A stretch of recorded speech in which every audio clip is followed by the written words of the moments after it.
Hi everyone, Brian Eade here, President of Michigan Insurance and Financial, here with... And I'm Mick McNeil, Vice President of the agency. First and foremost, we just wanted to make sure that you and your families are safe and healthy given the current climate. And we wanted to take a few minutes to share with you some videos that we shot with Rick Houghton. He is an attorney with Michigan Auto Law. Wanted to bring in a expert in this field other than us insurance guys. So take a few minutes, watch, and it covers some important topics that are all changing come July 2nd, 2020. Yep. Special thanks to Rick. We really appreciate his help on this. And we just wanted to say that we really appreciate your business and the support over the years, and can't say thank you enough for that. And feel free to share these videos with friends and family, as there's just not that much information out there. So we wanted to spend some extra time and really focus on what's changing so you can make better decisions to protect your family. Thanks again for your business.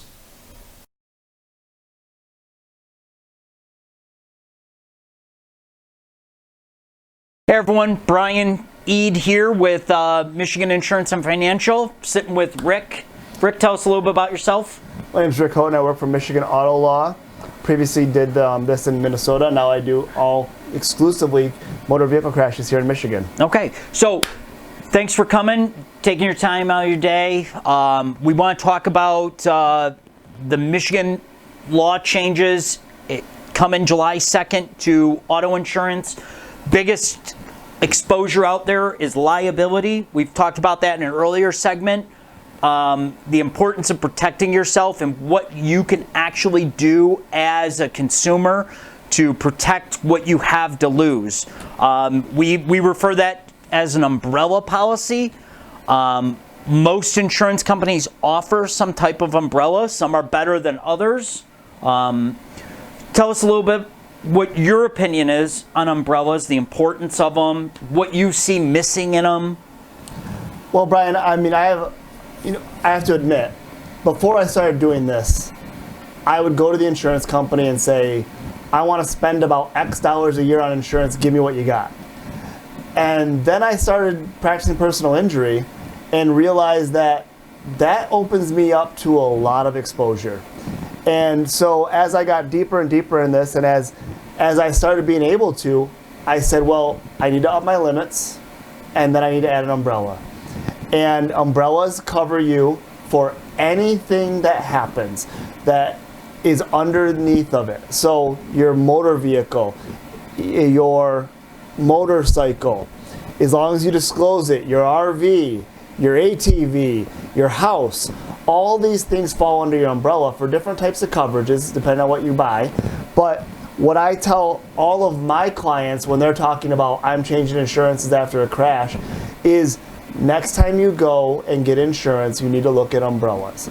And an umbrella protects your assets from being exposed to someone that you hurt. If you buy the right umbrella, it protects your assets from if someone hurts you. And let's just say that you're unable to work for a period of time. The umbrella is there as an extra layer if you buy an uninsured, underinsured motorist umbrella. It's there to protect you as that extra layer of coverage for what the tortfeasor, the person who hurt you, is lacking. Correct.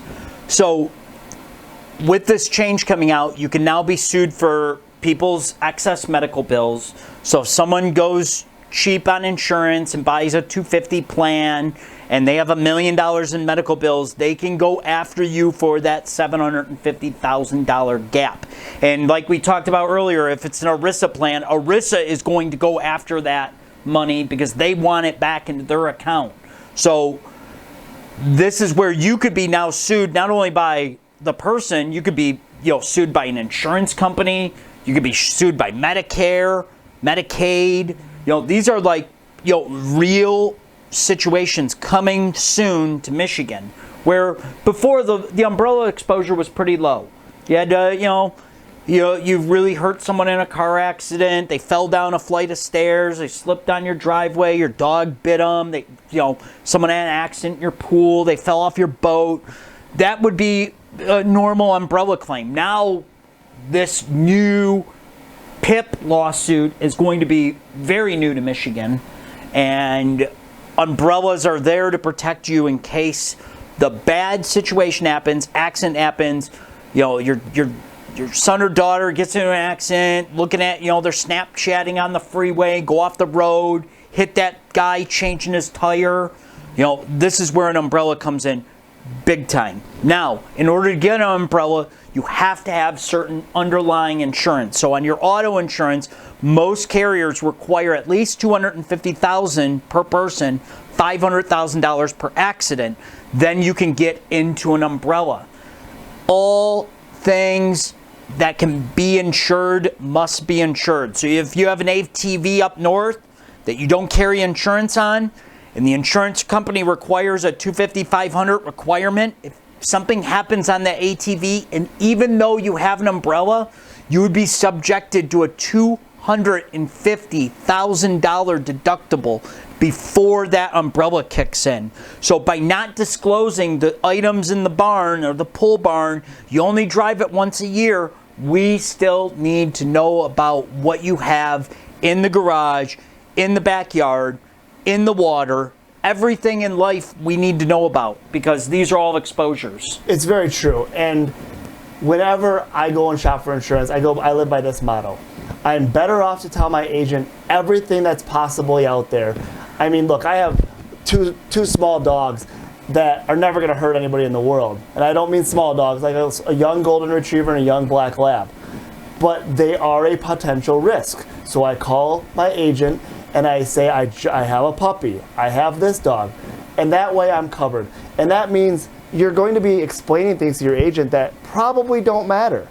But at the end of the day, it's better to tell your agent about it and have them say we don't need to put it on your policy than to not tell them about it. If they say don't put it on your policy, what do you recommend? Get it in writing. Send them an email and say, I just emailed you to confirm that you said I don't need to disclose my 2 dirt bikes in my pole barn. Is that correct?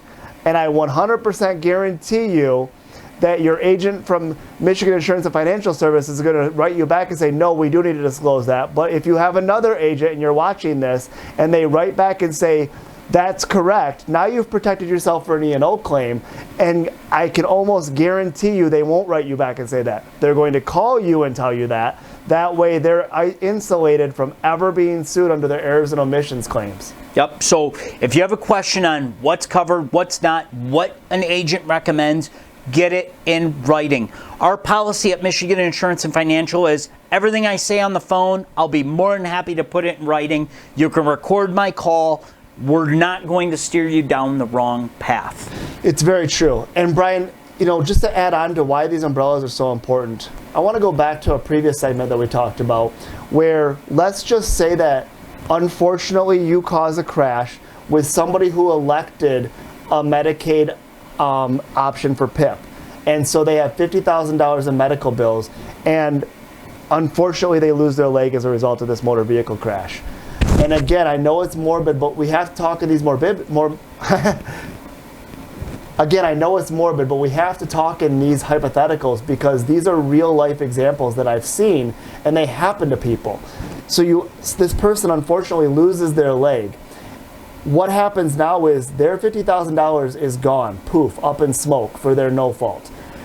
Now they get to sue you, and they get to sue you for every medical bill that's out there. They get to sue you for what was wrong with them, their pain, their suffering. Let's just say it was a 25-year-old who had their whole future ahead of them. That's real. That's real money that's out there now that's going to be sought after. You have to protect yourself from losing those assets. Let's just assume for 1 second, whoever's watching this, that you have a lake home. You have a nice boat at your lake home. You have a couple of ATVs. Those are all at risk. Every one of those items becomes at risk. And I will tell you, in that situation, maybe they still are at risk. But there's a lot of attorneys out there that are going to advise their clients, if you're properly insured, let's not go there. I tell my clients all the time, it's better for us to collect the available insurance limits than it is to ruin someone's life, so long as they've done everything they can to insure themselves.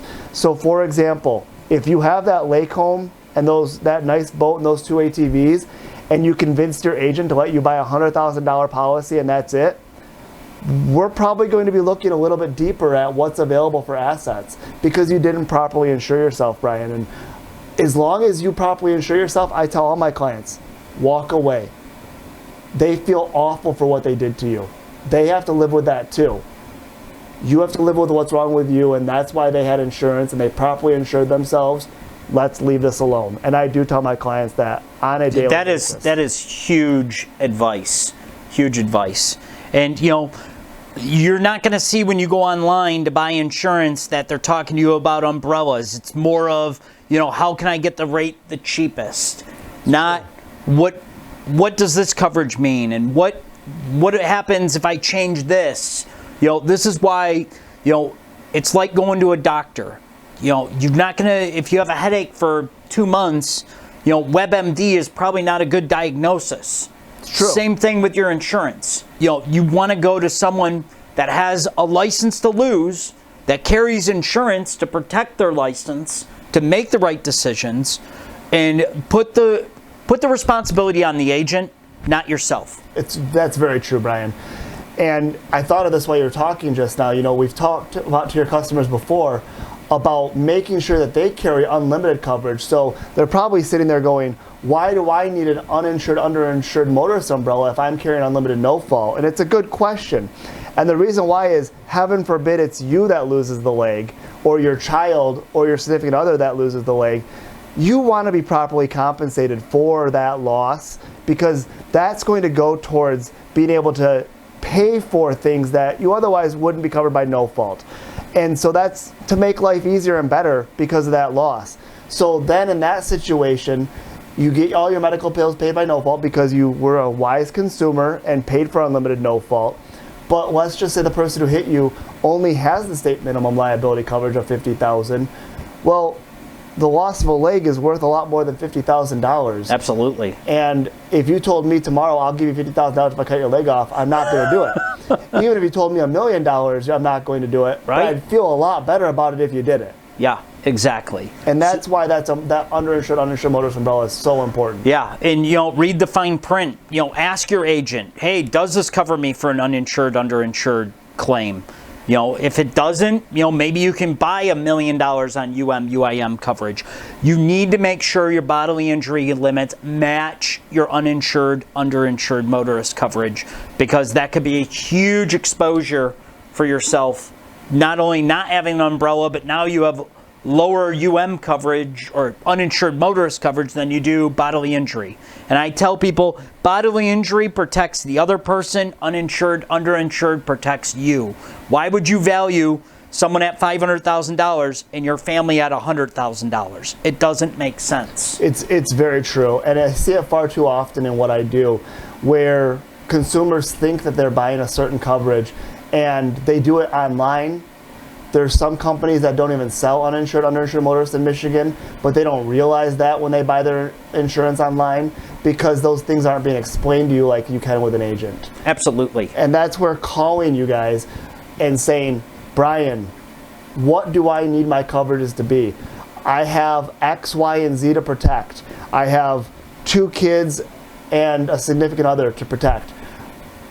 Maybe your grandmother lives with you and you want to protect her as well. There's all these things that you want to protect. And then the other side of this that a lot of people don't think about. What happens when you're at your lake home and you have one of those great 4th of July get-togethers and something goes wrong? Somebody gets hurt through no fault of your own, but it's on your property.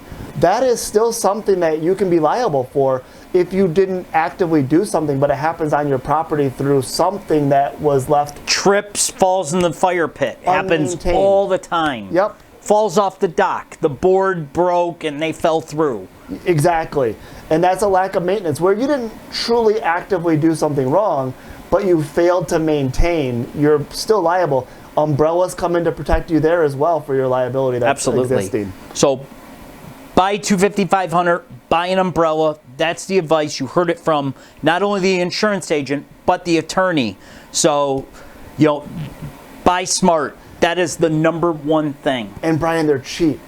Cheap. We can't emphasize that enough. You know, the first time I looked at an umbrella and my agent told me it was $120 at the time, I said, why haven't I had one of these forever? And what I tell all my clients who are considered umbrellas, start with just $1 million umbrella. Get used to that in your budget, and as you feel comfortable, it's super cheap to add layers onto that as you go along once you're already comfortable with that in your budget. Absolutely. And I tell people the same thing. It's cheap. It's for the price of a Starbucks coffee a week, you could buy probably our $2 or $3 million umbrella, because people have no problem drinking a $6 coffee. But when I tell them it's a $15 umbrella, we get pushback. Make the right decisions. It's just pure risk assessment. 100%. So buy smart.